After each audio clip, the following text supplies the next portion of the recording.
नमस्कार, मैं रवीश कुमार। पहलगाम आतंकी हमले का एक महीना पूरा हो गया। 22 मई है। 22 अप्रैल को हमला हुआ था। मेरी रगों में गरम सिंदूर बहता है। प्रधानमंत्री मोदी के इस बयान को लेकर सवाल होने लगे हैं। उनके पुराने बयानों की भी याद दिलाई जाने लगी है। जब प्रधानमंत्री मोदी ने 2014 में टोक्यो में कहा था, मैं गुजराती हूं, मेरे खून में पैसा दौड़ता है, लेकिन अब उनका बयान आया है कि उनकी नसों में खून नहीं, गरम सिंदूर बहता है। लोग पूछ रहे हैं कि पैसे के बाद सिंदूर कैसे आ गया। लोग यह भी पूछ रहे हैं कि यह किस तरह का बयान है, क्या इस तरह का बयान दिया भी जाना चाहिए। कांग्रेस ने सवाल पूछा है कि इस तरह के फिल्मी डायलॉग के बजाय सवालों के जवाब दीजिए। राहुल गांधी ने बीकानेर में पीएम के बयान के बाद ट्वीट किया है। एक्स पर 3 सवाल पूछे हैं। कहा है कि मोदी जी, खोखले भाषण देना बंद कीजिए, सिर्फ इतना बताइए, आतंकवाद पर आपने पाकिस्तान की बात पर भरोसा क्यों किया? ट्रंप के सामने झुककर आपने भारत के हितों की कुर्बानी क्यों दी? आपका खून सिर्फ कैमरों के सामने ही क्यों गर्म होता है? आपने भारत के सम्मान से समझौता कर लिया। एक महीना कितनी तेजी से गुजर गया। आतंकी हमले में 26 लोग मारे गए, लेकिन उसके जवाबी हमले में यानी ऑपरेशन सिंदूर के दौरान भी पुंछ में 13 लोग मारे गए। आसपास के इलाके में 3 और लोग मारे गए। कश्मीर में पर्यटन पूरी तरह खत्म हो गया। पहलगाम ही नहीं, कश्मीर के अनेक पर्यटक स्थल वीरान पड़ चुके हैं। जाहिर है, लोगों की कमाई भी ठप हो गई होगी। इस एक महीने में प्रधानमंत्री मोदी के कई सार्वजनिक कार्यक्रम हो चुके हैं, लेकिन उन्होंने आतंकी हमलों में मारे गए लोगों के परिजनों से या पुंछ में मारे गए लोगों से मुलाकात नहीं की, ना ही किसी तरह से संपर्क किया। अगर किया है तो इसकी सार्वजनिक जानकारी नहीं है। पुंछ में मारे गए लोगों को केंद्र सरकार की तरफ से क्या कुछ मदद दी जाएगी, इसे लेकर भी कुछ ठोस खबरें हमें नहीं मिली। इस एक महीने के सवालों और जवाबों का हिसाब करेंगे तो आपको पता चलेगा कि उधार का हिसाब ही ज्यादा बड़ा है। नेता प्रतिपक्ष राहुल गांधी ने 2 बार ट्वीट कर पूछा है कितने विमान गिरे हैं, लेकिन इसके बारे में संपूर्ण जवाब कहीं भी नहीं है। सेना ने एक बार कहा, समय आने पर इस सवाल का जवाब दिया जाएगा। जब एक पत्रकार ने पूछा, फिर दूसरी प्रेस कॉन्फ्रेंस में एक और बार यह सवाल आया तो जवाब के तौर पर कहा गया सारे पायलट लौट आए हैं। यह सवाल भारत में बंद है, लेकिन विदेशी अखबारों में इन विमानों को लेकर, खासकर चीन के विमानों को लेकर बहुत चर्चा है। बहुत सारी खबरें और विश्लेषण छपे हैं। इस एक महीने में चीन की भूमिका पर भी काफी बात हुई है। भारत की चुनौती काफी बड़ी लगती है। कई लेख आए जिसमें इस तरफ इशारा किया गया है कि पाकिस्तान के साथ साथ चीन भी खड़ा था। तुर्की के ड्रोन को लेकर काफी बातें भी हुई और तुर्की के विरोध को लेकर भी बातें हुई। तो ये सब एक महीने के सवाल हैं। सबसे बड़ा सवाल तो यही है कि अभी तक उन आतंकियों की गिरफ्तारी क्यों नहीं हो पाई जिन्होंने पहलगाम के हमले को अंजाम दिया। विदेश मंत्री एस जयशंकर ने नीदरलैंड के एक न्यूज चैनल NOS को इंटरव्यू दिया और कहा कि उन आतंकियों की पहचान कर ली गई है। मगर 22 मई के द हिंदू में PTI के हवाले से खबर छपी है कि अधिकारियों के अनुसार अभी तक उन आतंकवादियों को पकड़ा नहीं जा सका है। भारत का मीडिया पहलगाम हमले को भूल चुका है।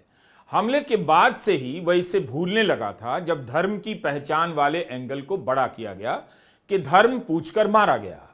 अब उनकी बात ही नहीं हो रही जिनका धर्म पूछा गया था। उन्होंने कुछ सवाल भी पूछे थे उनके परिवार के लोगों ने कि पहलगाम में आतंकवादी कैसे आ गए, वहां हजारों पर्यटक थे तो सुरक्षा का इंतजाम क्यों नहीं हुआ, क्या वहां पहले सुरक्षा होती थी, अगर होती थी तो किसके आदेश पर सुरक्षा हटाई गई, सुरक्षा हटाने से पहले किन लोगों ने हालात की समीक्षा की थी और क्या सरकार ने इस प्रक्रिया से जुड़े किसी को भी जिम्मेदार पाया है, किसी के भी खिलाफ कोई कार्रवाई हुई है। क्या आप इस सवाल का जवाब जानते हैं? क्या आपको यह याद भी है कि इस तरह के सवाल पूछे गए थे और जवाब नहीं आए? भारत का गोदी मीडिया पहलगाम आतंकी हमले को क्यों भूल रहा है? इस एक महीने में हमले में मारे गए लोगों की कहानी आपने कितनी बार देखी? अगर देखी होती तो पता चलता कि उनका चेहरा ही इस ऑपरेशन का चेहरा है, लेकिन अब उनका चेहरा धूमिल ही नहीं बल्कि गायब सा कर दिया गया है ना अजीब बात। जिन्होंने सब कुछ खोया उन्हीं को भुला दिया गया। और पोस्टरों पर किसका चेहरा है? ऑपरेशन सिंदूर का चेहरा किसे बनाया गया? सिंपल सवाल, जवाब और भी आसान, प्रधानमंत्री नरेंद्र मोदी चेहरा बन गए।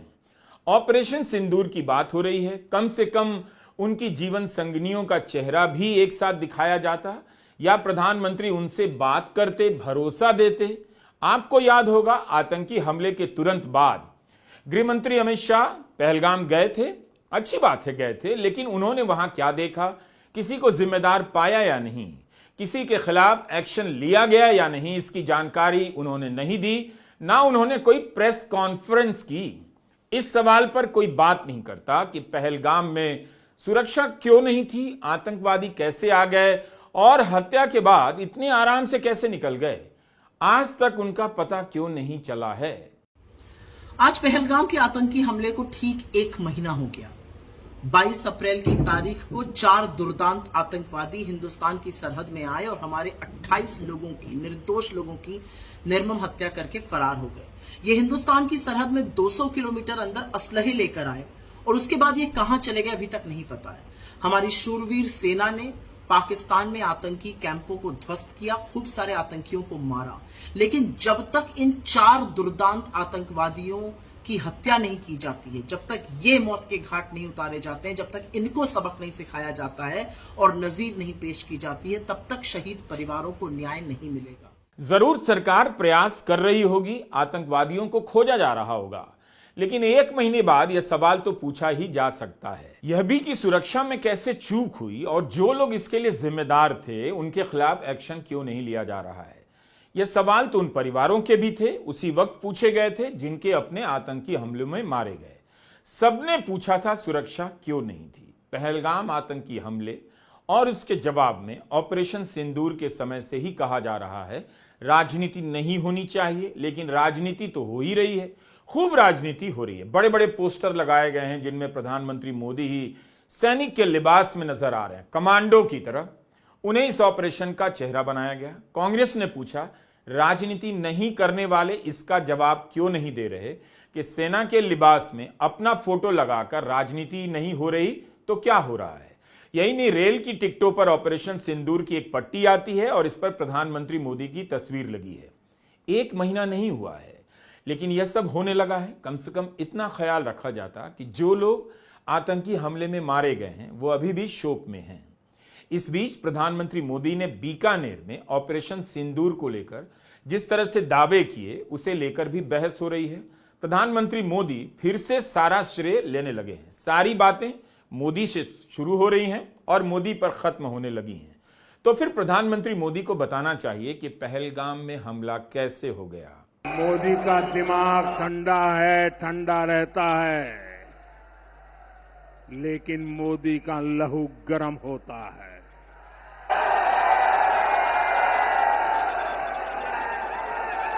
और अब तो मोदी की नसों में लहू नहीं, गरम सिंदूर बह रहा है। नसों में लहू नहीं, गरम सिंदूर बह रहा है। आम जनता में ताली बज जाएगी, लेकिन आम जनता को भी यह बात शायद पसंद ना आए। जनता भी देख रही है कि अभी सभी सवालों के जवाब नहीं आए, लेकिन फिल्मी डायलॉग के जरिए राजनीति शुरू हो गई। यह भी सही है कि जनता ऐसी बातों पर ताली बजा देगी या उसमें जोश आ जाता है, लेकिन जनता को इतना भी कम नहीं समझना चाहिए। वह देख रही है, समझ रही है कि सवाल का जवाब नहीं दे रहे। कांग्रेस महासचिव जयराम रमेश ने ठीक ही सवाल पूछा है कि आज बीकानेर में जिस तरह प्रधानमंत्री ने एक बार फिर फिल्मों जैसे खोखले डायलॉग्स का सहारा लिया, उससे कहीं ज्यादा जरूरी है कि वे उन गंभीर सवालों का जवाब दे दें जो देश उनसे पूछ रहा है। पहला, पहलगाम के निर्दयी हत्यारे अब तक खुले क्यों घूम रहे हैं? कुछ रिपोर्ट्स के मुताबिक यही आतंकी गिरोह पिछले 18 महीनों में पुंछ, गगनगीर और गुलमर्ग में हुए 3 अन्य आतंकी हमलों के लिए भी जिम्मेदार थे। आपने अब तक कोई सर्वदलीय बैठक की अध्यक्षता क्यों नहीं की? विपक्षी दलों को विश्वास में क्यों नहीं लिया गया? आपने 22 फरवरी 1994 को संसद में सर्वसम्मति से पारित प्रस्ताव को दोहराने और ऑपरेशन सिंदूर के दौरान सामने आए चीन पाकिस्तान के गठजोड़ को देखते हुए उसे वर्तमान परिस्थितियों के अनुसार फिर से तैयार करने के लिए संसद का विशेष सत्र क्यों नहीं बुलाया? चौथा प्रश्न, बीते 2 हफ्तों में अमेरिका के राष्ट्रपति डोनाल्ड ट्रंप और विदेश मंत्री रूबियो बार बार जिस तरह अमेरिका की भूमिका को लेकर दावे कर रहे हैं, उस पर आप लगातार चुप क्यों हैं? फिर से अमेरिका के राष्ट्रपति ट्रंप ने बयान दिया, बल्कि 8वीं बार बोल गए कि पाकिस्तान और भारत के बीच उन्होंने वॉर रुकवाई, यानी वॉर रुकवाने वाले पापा वही हैं। बात उसकी नहीं कि ट्रंप क्या दावा कर रहे हैं, लेकिन जो कह रहे हैं वो चिंता की बात है।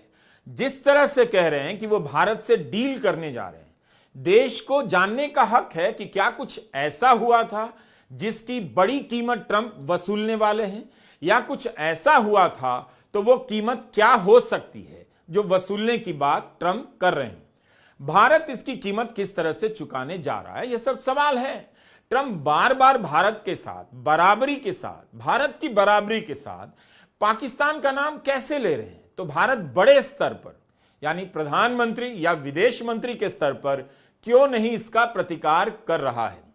If you take a look at what we just did with Pakistan and India, we settled that whole thing, and I think I settled it through trade. We're doing a big deal with India, we're doing a big deal with Pakistan, and I said, what are you guys doing? इस एक महीने में राष्ट्रपति Trump ने अपने दावों से काफी परेशान कर दिया है। 1 नहीं, 2 नहीं, 3 नहीं, 4 नहीं, 5 नहीं, 6 नहीं, 7 नहीं, 8 बार दावा कर गए।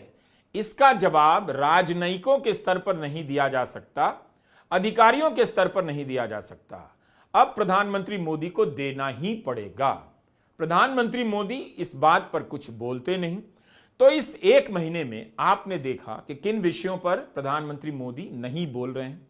नीदरलैंड में विदेश मंत्री ने एक बात कही कि हमने सभी को कहा है, जिसमें अमेरिका भी शामिल है, कि अगर वे चाहते हैं कि हम गोलीबारी रोक दें तो हमसे सीधे बात करें, पाकिस्तान सीधे बात करे। इसका यही मतलब हुआ। क्या इससे ट्रंप के दावों का जवाब मिल जाता है? लेकिन किसी न किसी तरह कई जवाब में अमेरिका आ जाता है।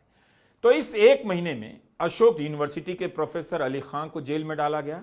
सुप्रीम कोर्ट ने अंतरिम जमानत दी, लेकिन पासपोर्ट जब्त करने से लेकर कोर्ट की कई टिप्पणियों पर सवाल उठ रहे हैं। प्रोफेसर अली खान महमूदाबाद के पोस्ट में ऐसा क्या है कि एसआईटी उस पोस्ट को पढ़ेगी? इस 1 महीने में गायिका नेहा सिंह राठौर के खिलाफ 400 से अधिक शिकायतें दर्ज हो गई। इस 1 महीने के भीतर 4 PM यूट्यूब चैनल को बंद कर दिया गया, लेकिन सुप्रीम कोर्ट के कारण चालू हो गया। इस 1 महीने के भीतर गोदी मीडिया ने जिस तरह का झूठ बोला, उसे लेकर उन्हें कोई शर्म नहीं। करोड़ों दर्शक इस झूठ से आहत हैं। इस 1 महीने के भीतर जनता ने अपना संयम शानदार तरीके से बनाए रखा। उसे जोश आया, आक्रोश आया, गुस्सा आया, लेकिन वह पहले से बेहतर इस खेल को समझने लगी है। वह अब सेना के पराक्रम और गोदी मीडिया के उपक्रम में अंतर देखने लगी है। इस 1 महीने में देश कुछ तो बदला है, इतना कि उसकी रगों में विवेक लौट आया है। यह सही है कि अभी तक प्रधानमंत्री की नसों में गरम सिंदूर बह रहा है। नमस्कार, मैं रवीश कुमार।